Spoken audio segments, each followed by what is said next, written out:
This is a special presentation. I'll try to give you a portrait of why this particular cycle of learning is so refined and hopefully distinguished, and does a number of necessary things for us. And it is hopefully going to be of service to a very large population of people. Its title has evolved over the last 20 years especially, and it has been called a number of things. At one time, it was called in 2004-05 Interstellar Learning. And before that, it was Stellar Civilization Education, 2002-2003. And before that, the cycle was Differential Consciousness, 2000-2001. And before that, it was Conscious Nature, 1998-1999. And before that, it was called Ecumene, and that's when we first came here to the Bodhi tree, 1996-1997, about 10 years ago. And in fact, the first lecture here was on Thoreau and the I Ching, January 20th, 1996. And on January 7th, 2006, almost the 10-year anniversary, the first presentation will be again on Thoreau and the I Ching, to start it off in the right way.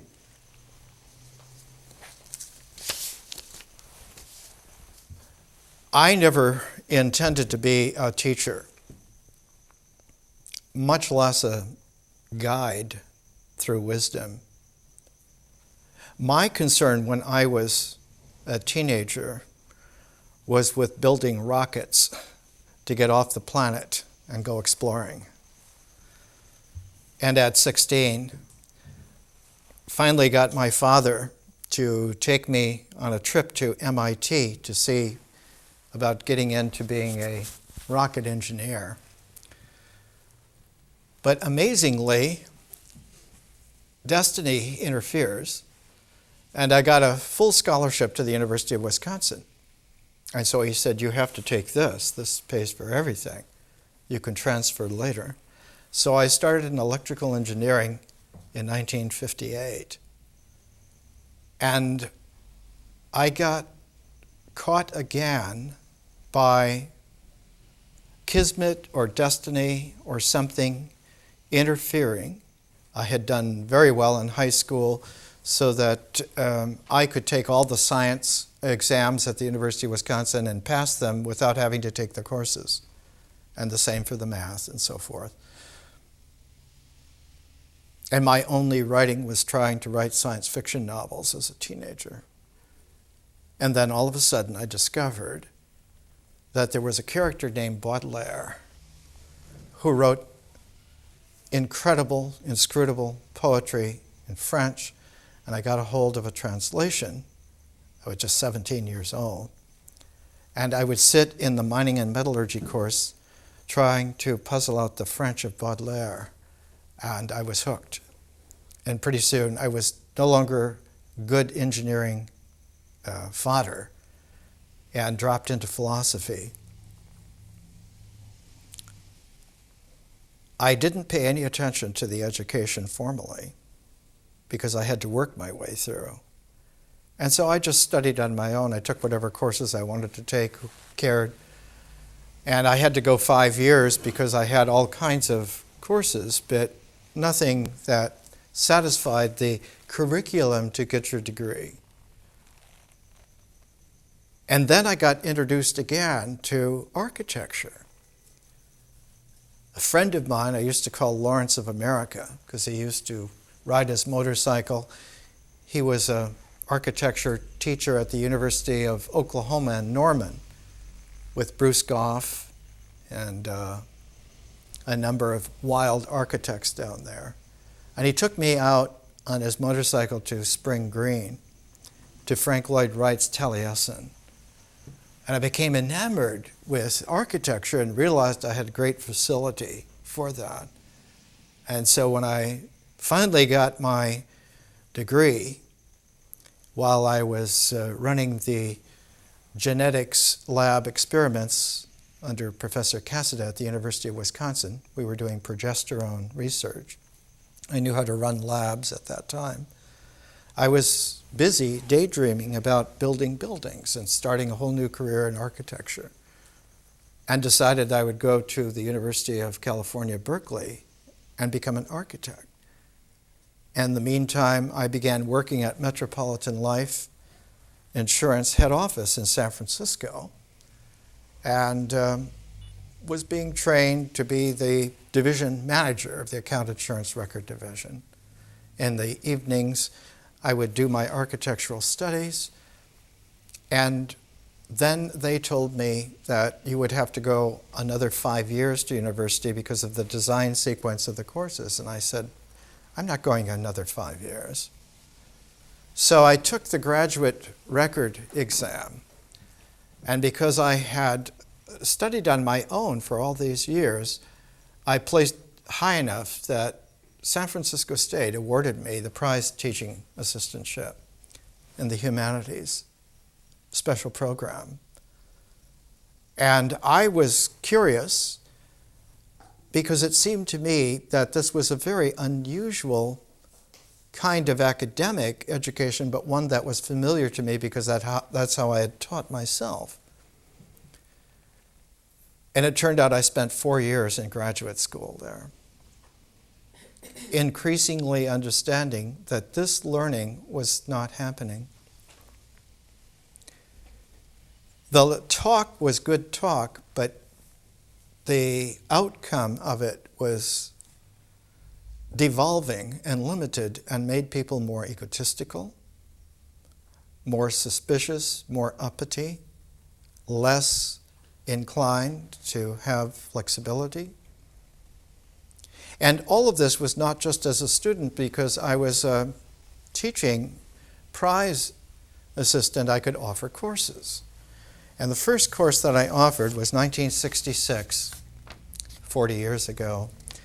And it was on the Renaissance philosophy of man. And we used Giordano Bruno and the Hermetic Tradition by Francis Yates, The Individual and the Cosmos in Renaissance Philosophy by Ernst Cassirer, the philosophy of Marsilio Ficino, Paul Oscar Christeller, creme de la creme of Renaissance Hermetic Platonic insight scholarship 40 years ago. The course was a fantastic success, and part of the success was that San Francisco State is in the southwest corner of San Francisco, and it's not far from the Pacific Ocean beaches, but there are a couple of inland lakes, and I would take about every third session of the course out to one of the lakeside things, and we would make an illegal campfire, and instead of just studying, we began telling each other stories about what we imagined if we had lived back then in the Renaissance. I got interested then in the cosmological aspects of it, and I offered a course on Teilhard de Chardin, the great visionary thinker. And this time I got permission from San Francisco State to offer the course in my own apartment, which was on Sacramento and Steiner in the Pacific Heights area of San Francisco. And it was the beginning of expanding and extending that the university is not just in a university. It is in the viable population of people who are doing this. And that it's not just in their minds, but it's in the creative heart that energizes the mind, and that if the mind has a certain quality of clarity, the heart's energy goes all the way through the mind and illuminates a space of attentiveness that we call consciousness. And of course, as soon as I realized then that the mind has a saboteur quality to it, that when it is successful, it makes not only a stopping up of consciousness, but a backing up of heart energy, and it produces a quality, phenomenal, that we know traditionally as evil. And so I offered a course called Job and Faust, the two faces of evil. One, the evil where you make a deal with it and accept it thinking that you're going to outwit it. And the other, that you will make no deal whatsoever and you will simply endure it until it is vanquished by having run itself out. And the Job and Faust course was extremely successful. I offered it several times in San Francisco at San Francisco State. And it showed me that when you have a pair, you have not only the traditional compare and contrast, but if you have a pair of thematic, dynamic directions that go through several examples of it, you not only get the compare and contrast, but you get a double dynamic that in its course no longer just stays in a polarity opposition or in a synergy coming together integral, but it begins to have its own development that opens up a kind of spiraling quality. And that's when I recognized that I was doing what the Renaissance teachers had done. They had understood that the caduceus of Hermes, with the double entwined serpents on it, was the way in which if you have a paired function that maintains a certain integrity, a continuity of dynamic, it will in time describe not a circle but a spiral. It'll make a helical quality to experience rather than some kind of wheel. Then I began in earnest to realize that the education that I had received, 9 years of university, was like a flatted out quality of mentality that neither spoke to the heart nor gave breath to consciousness, and that I was constantly devolving into diagrammatic, metaphysical ideas that then I would try like a cookie cutter to stamp onto my experience as a human being, which I could do through discipline, and that's why they're called disciplines. And in order to hold that discipline, I would have to have very tight doctrinal, sophisticated ideas that I could enforce, not just enforce onto experience, but enforce on the actions that I did, so that the ritual selection of actions, together with the mental doctrine imposition, would rearrange experience. And I came to understand that there is like a tripartite quality to this parfait. The ritual actions can be selected in such a way that they engender a special arrangement of experience, which then can be structured symbolically by the mind. So that selection, arrangement, and structuring was the key to understanding any subject and any discipline of learning and applying any subject, and that all of this had been brought into question in the Renaissance because what they had discovered was that classical learning at its apex did not do those things, did not limit one's ritual actions to a selected set. Rather, they were encouraged to open up so that one's selection was constantly changing in the sense of scintillating, as well as trying new selections, as well as expanding old selections. And that one didn't settle for a comfortable traditional arrangement of experience, but one allowed the play of experience to open fresh and surprising and discoverable qualities that one did not have before, would never have had before, and that one of the keys to this was talking to other people. That the monologue of doctrine was dwarfed into insignificance by the dramatic dialogue of at least two persons talking together long enough, deep enough, honest enough to understand that in the play of their participation together was the key to keeping the arrangement of experience open, so that it would not be satisfied with a closed selection of ritual action, nor would it be satisfied with a closed structure of mind. And that when the mind was opened to this creative heart experience, that heart experience that flowed through the openness of the mind engendered a wild kind of visionary capacity which was conscious and which had a very special tone to it. Conscious vision is a process of remembering. But when one brings remembering into the mind, remembering becomes a structure called the memory.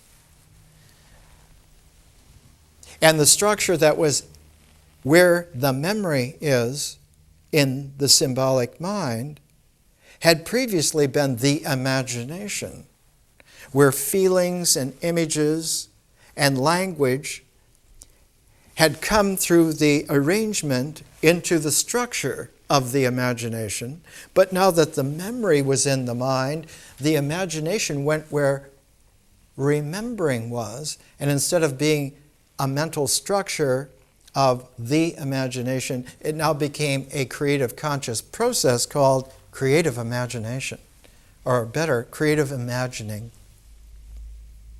And that creative imagining has the ability to exchange in such a way that there's a vibrant do-si-doing of the imagination and remembering and creative imagination and the memory, and all of a sudden one gets a interesting pair of pairs going on in the symbolic mind. The symbolic mind now is not just integrating everything in nature together to some structure, but it is learning that it can open itself up further and further and further. That its creative imagination, remembering, opens up a completely new quality of form, and that the form that comes out is traditionally called spiritual. It's related to the body and related to the mind, but its relationship is creatively to transform them. And that it does not creatively transform them by imposing a higher form on it. That was a misunderstanding of flawed individuals in the past. What happens is that the process of consciousness goes into play in nature, and nature allows for creative consciousness, creative imaginative consciousness to play the part, the dynamic part of nature, so that whatever comes out of nature now comes out of creative consciousness. And so the selection of any forms of action now have an interesting character. Instead of being final little bits that can only be selected, each bit is fertile and pliable, and one now has a phenomenon known as movable type. Instead of just having a series of so many hundreds of hieroglyphics or of pictographs or characters, now the existential elements are like an alphabet, which can be, in experience, arranged and rearranged indefinitely. And so one's capacity for languaging experience now has the ability to orally tell stories that could not have been told before. You have the flexibility and you have the creative ability, and the mind begins then to, when it structures, to structure not in a static way, but in a living, scintillated way. So that what you get eventually, instead of a diagram, you get a jewel. And that this jewel has, in the open mind, a deep affinity for a spiritual person who is an artist. Then I began, because most of the schools were closed in 1969 in the San Francisco Bay Area. The anti-war protests at that time were extremely effective, and not only was the University of California at Berkeley one of the anvils in the world of this kind of a protest, but even more so at San Francisco State, the entire university was shut down. And I was chosen out of 18,000 students to be the only one to graduate from San Francisco State in 1969. My professors were from all over the world. One was Chinese, one was an ex-Jewish rabbi, one was a Scandinavian little elfin character, one was from Lawrence, Kansas. They're from everywhere in the world. And they selected me as being the person who would be an example that you can shut down a university, but you cannot shut down learning, that it goes on. And because I was the only graduate, my orals were attended by about 25 professors who over many hours asked questions of every conceivable kind, because my learning was supposed to be completely interdisciplinary. And I had chosen some very interesting range of things. I chose Taoist poetry of the Tang Dynasty. I chose the Book of Kells in traditional symbolic renditions, and I chose the novels of William Faulkner as a vast literary cosmos. As soon as I was given everything they could give me, the degree, I posted a course at the University of California, Berkeley in, this is fall of 1969, and the course was called Gandhi and Faulkner, an exploration of the writings of Faulkner and Gandhi as they reflect upon the problems of ethical decision-making.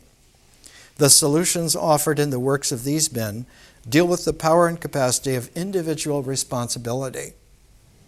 Faulkner's A Fable, his great Nobel Prize novel, and essays, speeches, and public letters will be compared and contrasted with Gandhi's Satyagraha and an autobiography. I had, by 1969, become the American contact for the Gandhi Peace Foundation for the centennial of Gandhi. And I worked with M.K. Mahadevan in India, who was one of the great Vedic and esoteric scholars of that era, of that time. all of this resulted in a very curious situation since San Francisco State was shut down, and I was teaching not only at UC Berkeley, but at Chabot College in Hayward, about one of the few schools left open. I learned indirectly that San Francisco State's teacher placement was still operating and that they had not contacted me when somebody important that very day had come to town. And so I phoned them. They knew who I was. And so they gave me his hotel number. And it turned out he was staying in a hotel in Berkeley where I was currently teaching. So we met, and about a week later, I received a big, huge scroll of architectural plans from Calgary, Alberta, Canada, saying, "We hope that you will come on board and design a 16-course interdisciplinary program for us. And to entice you, we will make you a special landed immigrant in Canada, and you will be tax-free at a very healthy salary." And so I went to Calgary, Alberta, and they were building one of the most experimental, radical schools of all time. It was a 15-acre building with no walls. It was like a huge airport terminal or some great huge dome stadium, and it was about 50 feet from the lowest level to the highest ceiling, and you had 3 different concourse levels interpenetrating throughout this building, and there were no walls whatsoever. My task, I was 29, was to design the traction core program that would allow for a creative structuring to happen, even though students were going to be doing all kinds of new radical learning without being in classrooms, without the teachers being in offices, and that students would have the opportunity to go from course to course as they got interested in, and all of a sudden you had a completely new kind of education. My first programs, one of them was to assuage the old concern that interdisciplinary humanities are at odds against traditional religion. And so one of the courses I offered was called Religious Origins, and I took Genesis, Job, Jeremiah, and John, St. John, and put Plato's Phaedo in with those. I also took a key from my pairing of Job and Faust, and I decided instead of just offering 2 themes, I would offer 2 creative persons who were contemporaneous, who were ostensibly totally different, and yet had an interesting interplay. I took Carl Jung and Bertrand Russell. And then I was responsible for setting the tone of the interdisciplinary, integrative program. At that time, all talk, as it is in most schools today, is completely integral. There's no consciousness of the differential. And so I began 2 courses. One of them was called Mythology. In fact, the first of it was called World Mythology, and the other was Symbols. And in order to make sure that the Symbols course could be taught the way that I was designing it, which was completely new, because of Canadian law, after a certain number of students, if you have more students, you have to have teaching assistants. And the Symbols course, unfortunately, in 1973, I forgot to put a cap on the attendance, and about 330 some people signed up for it. Plus, I had been running not only the course at the university in the daytime, but the course in the community in the evening time, so people in the community would see that this is a very viable process. The taxpayers are getting their money's worth. And so I had 15 TAs along with 333 students in just one course. I had over 600 students that semester. So I did a little précis of an 8-hour brush-up of 4 2-hour sections, and I used Basho, the great Zen poet, and The Narrow Road to the Deep North, and I, in 4 quick 2-hour segments, was able to recalibrate not only the TAs, but a number of interested faculty. There are about 70 people taking this course, including the administration. Then they wanted to know how the Myth and Symbols course could be expanded. And this was a very difficult thing initially to do until the old realization came that, of course, you have to include ritual with it. And so we had a ritual course, a mythology course, and a symbols course. But because the ritual course and the symbols course had a lot of capacity to have free play in between in the mythology course, I offered the mythology course half-time at the university and half-time at the Indian Friendship Center in downtown Calgary. And of course, the Indian Friendship Center was the center for a number of Albertan tribes, the Blackfoot, the Blood, the Sarsi, even some Cree. Even from British Columbia, there were some Kootenai who came over. And all of a sudden we had not only 90 or 100 people from the university, but we had over 150 people from all the different tribes coming together. And the World Mythology course featured live mythology storytellers like Hanson's Bearpaw. He was almost 90 at the time and blind, and he couldn't speak English. And so he delivered with his storyteller stick in the Algonquin language. The Blackfoot name for themselves is Siksika.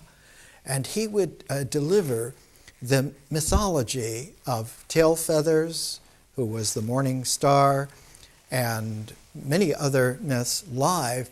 And his grandnephew would instantly translate and give the English translation and modulate it together.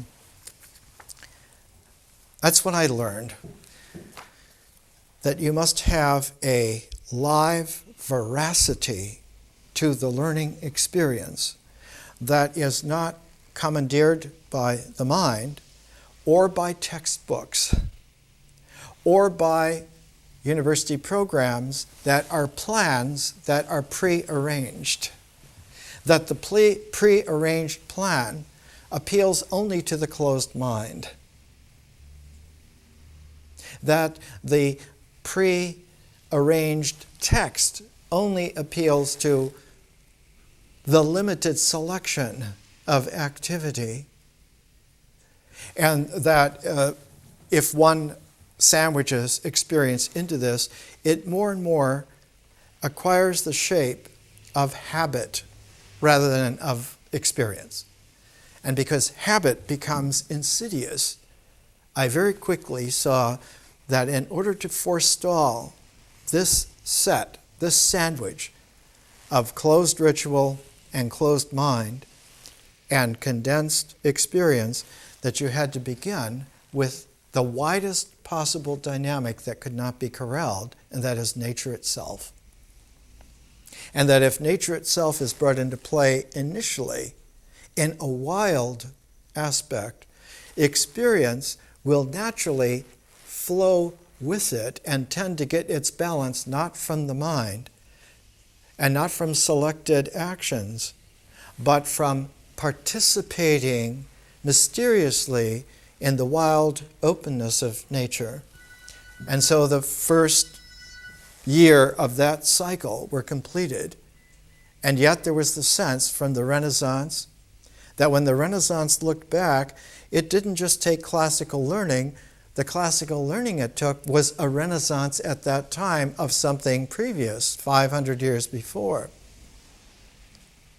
that Renaissance Hermeticism went back to the Hermetic rebirthing of the 1st century AD, which went back to Pythagoras, who had learned in ancient Egypt and ancient Iran. Egypt at that time was part of the Persian Empire. And so Pythagoras went back to not only ancient Egypt, but ancient Iran, which went back over 2,500 years before him. And all of a sudden you're dealing with an accordion going back in time, further and further, because one realized that the ancient Iranian roots of Persian civilization at Zarathustra, already 2000 BC, go back to even more ancient times. And the ancient Egyptian at 3000 BC goes back all the way to ancient Saharan civilization before the Sahara was desiccated and the civilization collected along the Nile River Valley. All of northern Africa and the Sahara was a vast civilization some 30, 40,000 years ago, minimally, even older than that. In our time, last year, the oldest hominid fossil was found just north of Lake Chad in the Sahara, and that individual was 7 million years old. So this is a learning that allows for us to sink creatively back into layers, and as those layers engender themselves in nature, they have an uprush. It's like a draft of creative freedom. It's like a breath of being able to speak originally free all through the heritage of the planet on every level. The test of a real learning was that you could creatively praise in spontaneous singing the joys of life, the excellence of one's creators, and the promise of the future for one's companions and one's children. And that this ability to have the spontaneous singing of hymns of praise and to arrange those hymns of praise into sets so that they now become a fabulous way to restructure the rituals and the mind. And one of the earliest sets of these kinds of hymns was written by the original genius woman of world literature, Enheduanna, about 4,400 years ago. We take not only her Inanna epic hymns in our mythology, but she wrote 42 temple hymns. Her father Sargon had set up a king of kings, an empire that stretched from India to Cyprus. And in ancient Sumeria Akkad, there were 42 temple sites. She went around to each temple site and made a spiritual hymn for each one, and then brought them all together. And it was the first hymn book in world history, Inanna's creator, Enheduanna's temple hymns. And she lived long enough that she not only was there for her father and for her older brother, but then for the grandson, Naram Sin, who was almost as great as Sargon himself. And her temple hymns became a prototype of the way in which the creative imagination is a feminine process that comes out of a masculine mind. And what it does is that the feminine process creatively comes into play so that the visionary consciousness now takes its center and tone from the masculine form of the mind and does become masculine, but the form that comes out of that now masculine process is a feminine form, and that the spirit, rightly named in Greek, the spirit, the soul, is called anima. It is a feminine form. So that the spirit person is actually a feminine gender differential form. And that it comes out of a masculine mind is one of the great mysteries, until one understands that it doesn't come out of the masculine mind. It comes out of the visionary conscious process, which initially in its play has a feminine tone and reshapes itself through exchange into a masculine process. It's a very deep mystery, and one has to understand not only transformation, but exchange of selves. The reason why there is gender in the universe everywhere is because that's the only way in which a cosmos, the bouquet of flowers, can be generated. Otherwise it would not happen. Let's take a break and we'll come back.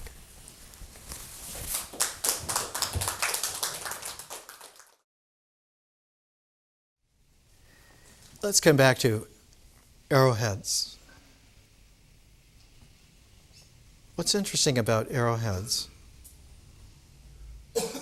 is that in the North American land,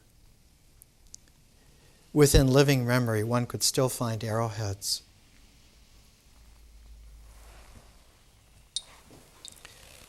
It means that in North America, there was an access, a living access to the Paleolithic. It means that in all the millennia, even 10,000 years of civilization, of cultures, of the Neolithic, was all condensed into a very thin membrane, so that there were human beings, men and women, who could literally step out of their civilization, out of their culture, out of wherever they had come from, whatever traditions, no matter how old those traditions were, and they could step into the Paleolithic humanity. One of the most profound persons who did this was Henry David Thoreau, and that's why I began the education with Thoreau. Thoreau was born in 1819, and when he was a boy, Concord, Massachusetts, where he was already settled and very nice, very Unitarian, Protestant, Emerson type place, and yet within living memory, it had been Indian land and had nothing to do with the people who were there now. And so when Thoreau was a boy, he and his brother John used to go around collecting arrowheads and Indian artifacts that they would find in the woods and occasionally in empty lots right in town. And Thoreau began his education by making sure that he read everything he could on the Indians, and he kept a journal of quotations from his favorite reading and his comments. And by the time he was about 19 years old, he had covered 11 volumes. And those Indian journals of Thoreau have never been published. When he died young in 1862, his Indian journals, which he kept in a pine wood box that he made himself, went in from collection to collection as just a curiosity and ended up in New York City. A very rich New Yorker named J.P. Morgan bought them and put them in his library, the Pierpont Morgan Library, where they still reside and they have never been published. I was able to get a duplicate Xerox copy of all 11 Thoreau's Indian notebooks from the Pierpont Morgan, a very rare honor. We begin the education because Thoreau was someone who didn't just go back to nature. He went back to the Paleolithic, original nature that stretches back for our species over 150,000 years and goes back deeper and deeper as one gets into the Paleolithic. I once had a copy of a mid-Saharan man who had lived about 12,000 years ago. In the center of the Sahara, there's a mountain range, the Tasli d'Angers, that has a lot of super cosmic paleoglyphs and drawings, and many people have thought these are space aliens that have come in because they have what looks like a bubble around their heads, and this, of course, is just the presencing of consciousness. In ancient Paleolithic peoples, we get the halo from that. It's still a trace of it. The quality of this education begins with Thoreau, and to pair it up, because I learned that if you take pairs in a special way, you not only get compare and contrast, but by bringing them forward together, you get this double helical quality, which if it opens up in a very special way. There is a special seashell that has that opening where as it makes the curve, it opens in such a way that the algorithmic unfolding of it is an ever-increasing spiral, which is mathematically reproducible and is called sometimes the golden curve. And when we begin next week, I'll bring in a special little geometry book that was done on that basic spiral, and it turns out that one can put all of the elements of nature, all 92 elements that are made, into that kind of spiral, and that calibration has a very universal quality to it. It will hold in any star system, in any galaxy, anywhere in the universe. You can count on it. So that it is a calibration of existence. And what this education is to recalibrate our falseness back to that original calibration, with the proviso that we understand that the original calibration emerges out of something mysterious. That the calibration of anything that exists, the calibration of existentials, the calibration of universal forms, emerges out of a mysterious nature, and that it must remain mysterious. Now, instead of being focused on subjects, this learning presents itself in the recapitulation of the universal phases by which we got real. We not only got here, but really here, in such a way that we're opening even further, and that the here-ness is becoming interpenetrated with the there-ness, so that there is increasingly no delimiting of the form, so that its edges, instead of being definition, its edges are mysteriously open exploration. And what comes out of the energy of that openness of the universe is the mysterious energies of nature itself. And so there is like a great return, but the return is not just simply a return back in a cycle, but it's a return to the double helical quality of it opening into an infinity that mysteriously is able to presence actuality. When we began nature, we began with the portable Thoreau, who goes back about 150 years, 170 years before now, but he goes back to the Paleolithic, and we pair with it the I Ching. And the I Ching goes back 5,000 years. And we pair it as something from North America and something from ancient China, so that we begin already with a planetary reach. And while the I Ching goes back 5,000 years, we go back also after 4 weeks or a lunar cycle with Thoreau and the I Ching, we shift to another pair staying within the nature phase. And the next pair we use 2 women, Mary Leakey and Jane Goodall.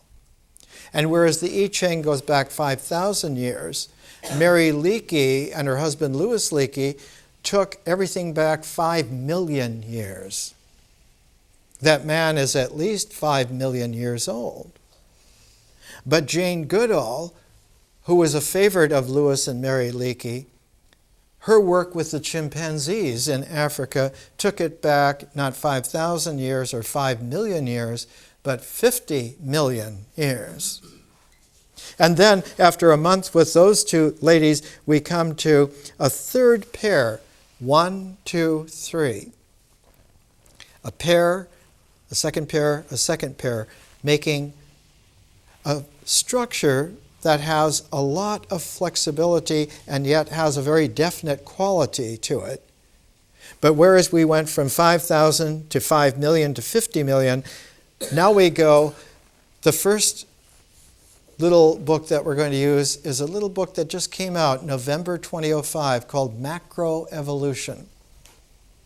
A woman Elizabeth Verba, who's at Yale, who originally was from Europe, her name goes back to ancient Sanskrit. Verba in Sanskrit connotates a tree.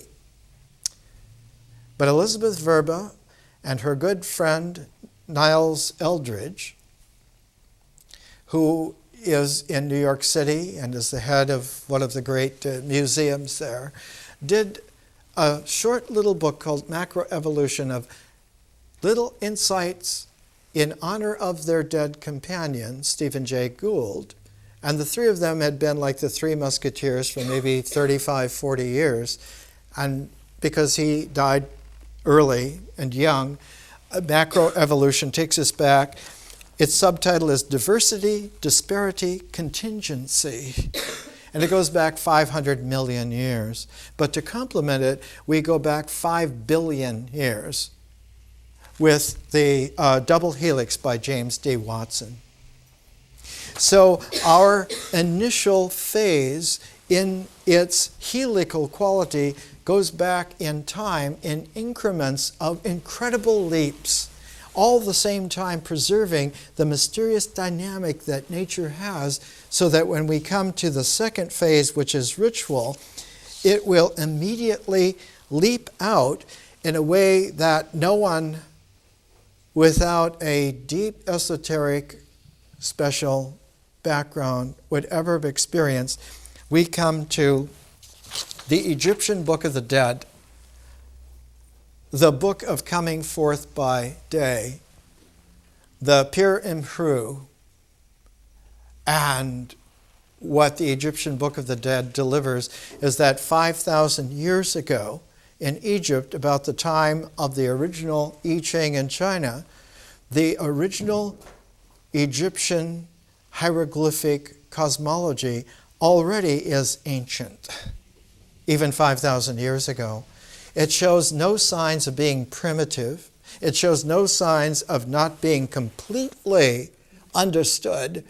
And so when its first evidences are there in the pyramid texts of the 4th, 5th dynasty in Egypt, 2600 BC, you find already a complete mature wisdom, everything complete. And certain sections of the Egyptian Book of the Dead survive for almost 3,000 years, so that the 164th chapter of the Egyptian Book of the Dead is actually one of the texts of the Hermetic wisdom of the 1st century AD in Alexandria, still there. And we pair with it because we have worked not only with beginning of trying to do east and west, balancing female and male persons and east and west, ancient and modern. We began with Thoreau and the I Ching, but we have an interval. And the interval for nature is Lao Tzu's Tao Te Ching. So when we come into ritual right away, what emerges out of this in terms of the East is the Analects of Confucius, the Lun Yu. Because Confucius is very interesting. Not only do his Analects come out as Confucian teaching, but it is Confucius who puts the frosting on the I Ching, because all the commentaries to the I Ching are by Confucius, Kung Fu Tzu. People who contrast Confucius and Lao Tzu and say, well, Confucianism and Taoism are different. How different are they? Lao Tzu goes in for two phases called Tao and Te, and Confucius goes in for the third phase that emerges in the resonance between those two, and that is Zhen, human-heartedness. And once you have the triangulation of Tao as a zero, and Te as a oneness, and Zhen as a two that tunes, then for the first time, the mind has an existential space in order to have what the Chinese call yi symbols. And that the symbolic mind is a space form in the body that's engendered by the triangulation of Tao, Te, Zhen. And we'll see how that works. And after a month with these two, we take our pattern again, because we're having not only pairs that have this helical relationship, but we're doing something very sophisticated. When you have a pairedness and you put them into a dynamic energy form that makes a frequency, and the calibration of a frequency is that it will have a crest and will have troughs of the energy frequency. It's a universal phenomenon. So that you have an energy wave. If you add to that energy wave a reference wave, you now have an ability to do many things with that energy wave, that frequency, that you could not have done otherwise. And so, in addition to having the pairs, we have year-long reading journeys that establish the continuity of a reference wave. So you have the paired frequency and its reference wave, and with these together, one can do all kinds of operations, not just mathematically, but intuitively. And in order to help that the energy frequency and the reference wave are able to work together in a kind of a triangulation, very special triangulation. The two coiled snakes of energy, like a kundalini, around the caduceus of Hermes, has also the magic wand of Hermes in the center. That's the reference wave of those pairs together. But at the top of it is a meeting of the two heads of the serpent energies, and sometimes there's a ball of the sphere in between, sometimes it's an openness, and either way, what it shows is that there is a culmination that happens in terms of a very special feeling-toned imagery. And so along with the year-long reading journeys that give the reference wave to the constantly shifting lunar cycle, the year-long readings are like a solar cycle reference wave. The pairs of materials are like the lunar cycle of the changing periodicity of the major reference energy wave. The culmination is encouraged because at each time we have music, And so each phase and each interval, there are 8 phases and 8 intervals, each one of them has a music selection that goes with it. And these music selections are very important because they add an audio tone. The reason why I've used oral language to develop all of this is that hearing is the least sabotageable aspect that is readily available to be put into, we call it today, not just algorithmic development, but polymerization, of being able to put it together in larger and larger units, not just molecules, but macromolecules like proteins, so that one has a structure that adds its capacity to be transformable on very large scales. There are certain organic protein molecules that are enormous, tens of thousands of atoms. The music changes every phase and every interval. We begin with Alan Hovhannis's "And God Created Great Whales," because he did a symphony using as the chorus the songs of humpback whales. He let the humpback whales in Puget Sound sing their songs and then composed a symphony around their songs. And we go all the way through, and the final selection, interval 8 for science, is Ali Akbar Khan's great performance of Raga Marwa, one of the most sophisticated pieces of music in planetary history.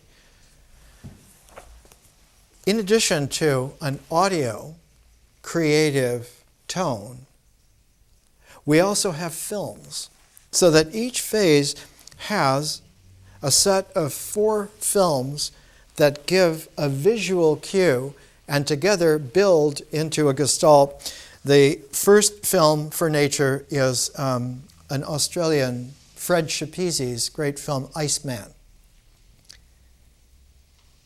about a far north oil drilling group that comes across the body of a 40,000-year-old Indian, and his cells are still good, and they bring him back to life. And they discover that he's on a vision quest and that he must finish this vision quest for everyone to be real. It's a wonderful film to begin with, and it includes Jean Cocteau's Beauty and the Beast, about the magic of what you thought was dangerous and fearsome and ugly might just be the source of your own development of love. And also a great British film, Quatermass in the Pit, about discovering 5-million-year-old insects from Mars that might have changed the nature of human development. And we'll end with Forbidden Planet. So we begin not just with nature as like a nice little cute thing, not just natural history as little leaves pressed in between pages, but of a huge domain of mysteriousness, that nature is extremely mysterious, and that our participation with it has a synergy that doesn't stop with the ritual existence of things, but goes on to a third phase, which is the development of a way in which we can talk about it with each other, the phase of myth. And for myth, when we begin, we're going to take Inanna, N.A. Duana's great epic that began world literature, and pair with it one of the most sophisticated women about 100 years ago, Jane Ellen Harrison. In a British Empire world of professors, she was the greatest professor of all. She was at the top of the heap. She was like a Jane Austen of academic classical professors, but her book was not about simple things of like the gods and who they were supposed to be and Greek religion and what that was supposed to be, and that inheritance and that tradition. She went back to the origins of it. Where did all this come from? And we'll see that Jane Ellen Harrison is one of these magisterial figures like a Jane Goodall, or like a Mary Leakey, like an Annie Dewana. She put her hand on the heartbeat of how all this came out of mysteriousness. And one of her great phrases, she says, "It's not in the mind where the origin of actuality begins. It's in the existence of what you actually do." She used the Greek term dromenon. She said the thing actually done is what really is happening in the ritual. And if you're doing something and you think you're doing something else, you're really doing what you're doing and not what you're thinking. And if you don't pay attention to the actuality of it, you will not understand that what you have really done is triggering what is really happening. And you have to participate with that, whatever it is. So one has to be attentive. Do not what you think is right, do what you're really doing, because that is really having the effect of bringing it into existence. And that is the anchor for the ship of the mind. All this time, we will have not only the pairs working together, not just in compare and contrast, and not just in the helical development, but they engender a kind of proportion and a ratioing, which at first is kinesthetic. The body senses it. It senses it in awareness. And when it does, it helps one figure, to give figuration to your actions. And when the figuration of your actions is existentially real, experience configures.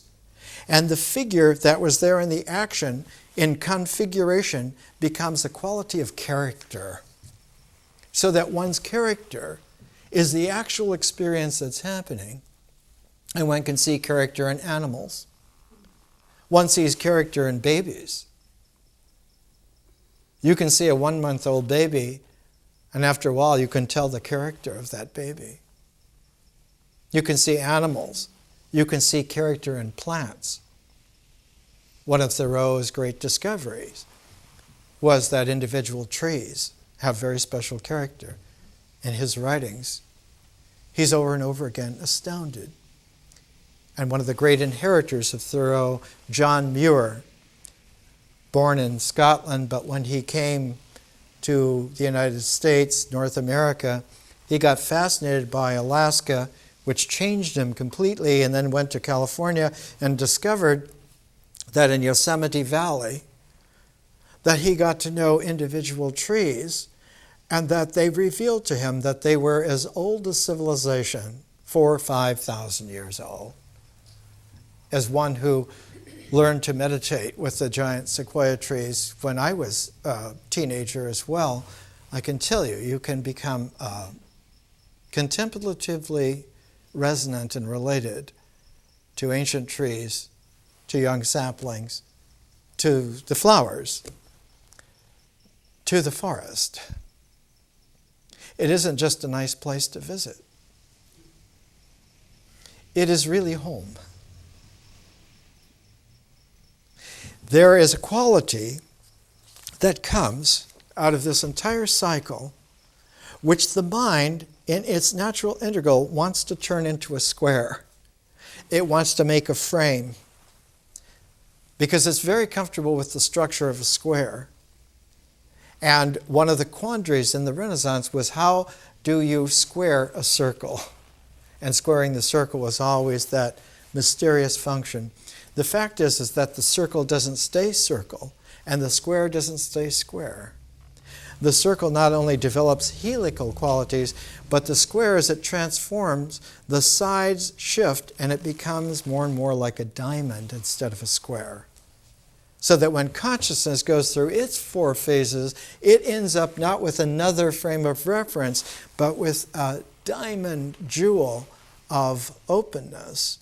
And when you put the diamond and the square together, that's what a mandala is. And a mandala, when put into motion, when it spins in its iteration, it becomes like a propeller of dynamic, the wind of which is the motion of nature herself. And one learns that you are a part of the cosmic engine, which is why any of this is happening at all. And it becomes quite definite. We are not little kids in an incomprehensible game. We're part of the parentage of mystery that has many children, including ourselves, again and again.